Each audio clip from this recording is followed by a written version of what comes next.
Al via stamani a Porto Empedocle, presso la Torre Carlo V, l'iniziativa Un libro alla volta, organizzata dall'Associazione Culturale Oltre Vigata.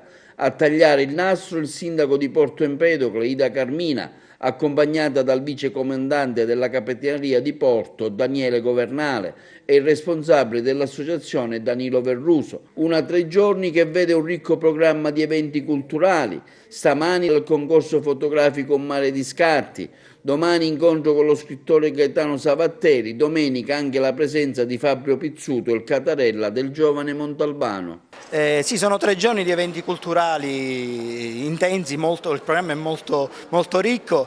Cominceremo oggi con Invento una fiaba. I ragazzi si sono impegnati tutto il mese nella creazione di questi elaborati e quest'oggi finalmente siamo arrivati alla premiazione. Sono stati tutti molto bravi, ringrazio tutti, ringrazio le scuole, le associazioni, tutti coloro che hanno in qualche modo collaborato all'organizzazione di questa manifestazione, ma soprattutto l'amministrazione, qui c'è il sindaco con noi, il comandante della Capitaneria di Porto, insomma spero tanto che sia una festa di Porto Empedocle e che si continui sempre così. Siamo alla 6ª edizione, speriamo bene.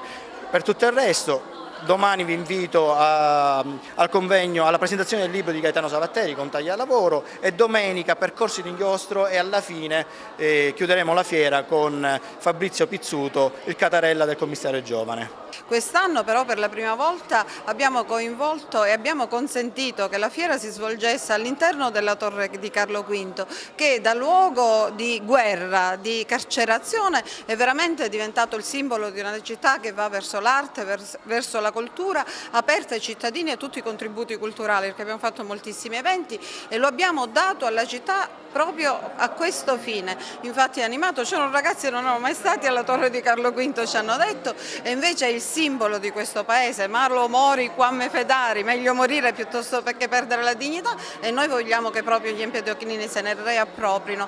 Ringraziamo Oltre Vigata e anche le altre associazioni per tutto il contributo che danno a questa città, che vuole affermare la sua vitalità, la sua vita e puntare sempre al turismo culturale, sportivo, eccetera, eccetera, come stiamo facendo tante prime volte con questa nostra amministrazione. Io rivolgo un plauso anche da parte del comandante Parisi, di cui vi porto il saluto, all'Associazione Oltre Vigata per la manifestazione e anche per la massiccia presenza delle scolaresche, che li vedo insomma coinvolti pienamente in questa manifestazione e in questo luogo fantastico. Quindi buon vento e in bocca al lupo.